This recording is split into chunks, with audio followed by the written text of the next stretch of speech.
Last class में हमने discuss करा था, स्टार्ट किया था rather chapter 2 IED. Chapter 2 IED is Indian economy from 1950 to 1990। हमने सुना था India gain independence, planning commission was set up, 5 year plans के गोल्स के बारे में पढ़ा था।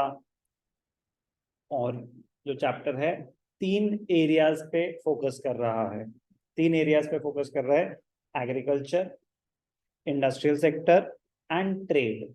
Agriculture, industrial sector and trade, बस उन्हीं के बारे में बात हो रही है। इंडियन इकोनॉमी 1950 टू 1990, क्या स्टेप्स लिए व्हेन इंडिया गेन इंडिपेंडेंस, क्या सिचुएशन थी, फिर क्या पॉलिसी फॉर्मुलेशन हुई, क्या स्टेप्स लिए गए उस चीज को इम्प्रूव करने के लिए, वो सक्सेसफुल थे कि नहीं थे। ओके, तो हमने लास्ट क्लास में क्या क्लोज किया था, एग्रीकल्चरल सेक्टर के बारे में पढ़ रहे थे। एग्रीकल्चर ग्रीन रेवोल्यूशन इंट्रोड्यूस किया था, ये सब हो गया था। Green revolution, I doubt last हुआ था हमारा, ये हो गया था features and policies of, features and problems of agriculture. हमें यहाँ से शुरू करना था पॉलिसीज, ठीक है। हाँ, मतलब लास्ट ये हो गया था एग्रीकल्चर, प्रॉब्लम्स यहाँ हो गया था ना। इसके आगे की ही बात करनी है, हम इसके आगे की ही बात कर रहे हैं आज, ध्यान से देखेंगे। What policies were formulated by the government for growth of agriculture? The measures undertaken to promote growth in the agricultural sector can be broadly classified into 2 main categories. One was the land reforms and the other one green revolution. एक land reforms और एक green revolution, दो अलग segments हैं, एक एक करके बात करेंगे। Land reforms, it involves change in ownership of land holdings through abolition of intermediaries and land ceiling. तो land reforms में दो चीजों पे फोकस किया गया, abolition of intermediaries and land ceiling. What do you mean by land reforms? Land reforms primarily refer to change in ownership of land holdings. Land reform measures have been introduced by various underdeveloped and developing countries for attaining a rational land distribution pattern and viable farming structure. Land reforms primarily refer to the change in ownership. Land reforms, पहले क्या दिक्कत थी हमारी, जमींदारी system. जमींदारी system सबसे बड़ी problem थी, तो उन्होंने कहा लैंड रिफॉर्म्स करनी पड़ेंगी, चेंजेस लाने पड़ेंगे सिस्टम में।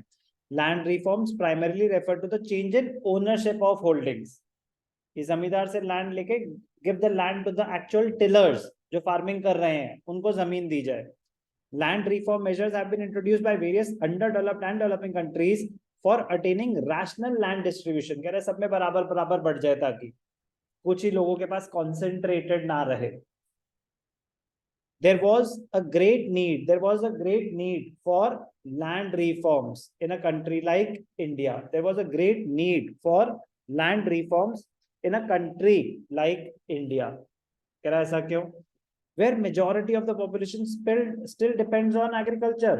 जब majority of the population एक segment पे dependent है, तो उसको reform करने की जरूरत तो बहुत ज्यादा है। इक्विटेबल डिस्ट्रीब्यूशन की जरूरत है, सबके पास लैंड होनी चाहिए फार्मिंग के लिए, जो जो करना चाहते हैं। अगर आपकी मेजॉरिटी ऑफ द पॉपुलेशन किसी एरिया पे डाइवर्टेड है और उस चीज में इन्वॉल्व है, तो उसको प्रमोट करना तो आपका प्राइमरी ऑब्जेक्टिव होगा कि नहीं होगा? यस और no? Land reforms were needed to achieve the objective of equity. Equity in agriculture, एक होता है ग्रोथ, एक होता है इक्विटी। इक्विटी होता है बैलेंस्ड ग्रोथ, बैलेंस ग्रोथ। हमने गोल्स पढ़े थे, तो गोल्स में था growth, modernization, self reliance, goals of 5 year plans. Remember पिछले जन्म में करे थे, क्या क्या था? Growth, modernization, self reliance and equity. तो सिर्फ ग्रोथ ही नहीं, इक्विटी भी चाहिए। तो लैंड रिफॉर्म में क्या किया? अबॉलिशन ऑफ intermediaries, middlemen को हटाओ। Indian government took various steps to abolish intermediaries and make the tillers the actual owners of the land. Aim behind land to the tiller. The idea behind this step was that ownership of land would give incentive to the actual tillers to make improvements and to increase output, provided sufficient capital was made available to them. Provided sufficient capital was made available to them. Tenants do not have any incentive to make improvements on land, since it is the owner of the land who benefits more from higher output. कह रहे पहले तो tiller से कोई advantage ही नहीं होती थी कि वो उस पे इम्प्रूवमेंट करे, मतलब उस पे कोई खर्चा करे, उनको डर लगता था, कह रहे ओनर कोई और है, कल को हमें निकाल देंगे, तो वो ज्यादा इन्वेस्टमेंट नहीं करते थे. ओनरशिप अगर मिल जाए,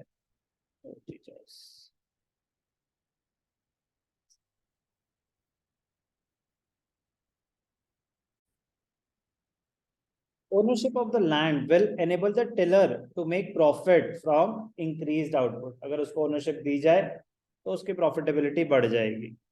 Importance of land to the tiller can be justified with the following incident that took place in the former, just read, former Soviet Union, Russia जो पहले था USSR. The farmers in the former Soviet Union used to be very careless while packing fruits for sale. उनको पास जमीन अपनी नहीं होती थी, तो वो बड़े केयरलेस होते थे. फ्रूट्स की पैकिंग के टाइम सड़ा हुआ फ्रूट भी साथ में ही पैक कर देते थे. सड़ा हुआ फ्रूट की दिक्कत क्या होती है कि वो अच्छे खासे फ्रूट्स को भी खराब कर सकता है. कह रहा है बाहर में जाने तो हमें क्या, हमारी जमीन है नहीं, हमें तो फिक्स्ड लेबर चार्जेस मिलने हैं, वेजेस मिलनी है, कोई हमें आउटपुट लिंक तो है नहीं, हमारा कोई प्रॉफिट. ओनर जो होता है, higher the output higher the profit. जो वर्कर है उसको तो फिक्स्ड वेजेस मिल रही है, no attachment to the land, no attachment. Quite often, the rotten fruits were packed by them along with the fresh fruits in the same box. Every farmer was aware that the rotten fruits will spoil the fresh fruits if they are packed together.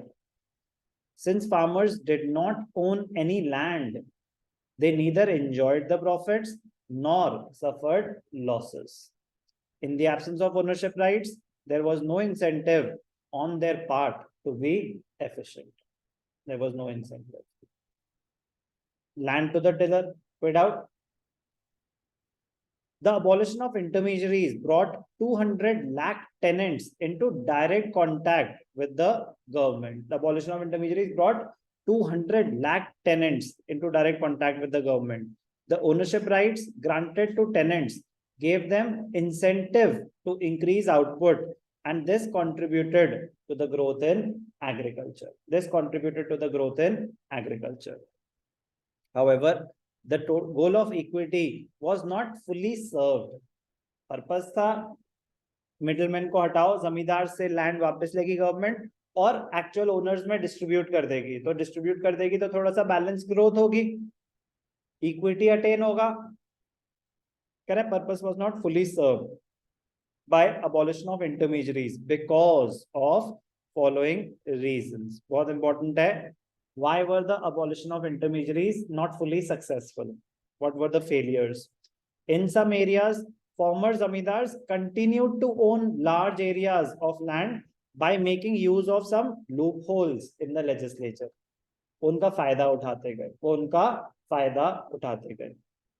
In some cases, tenants were evicted and zamindars claimed to be self-cultivators.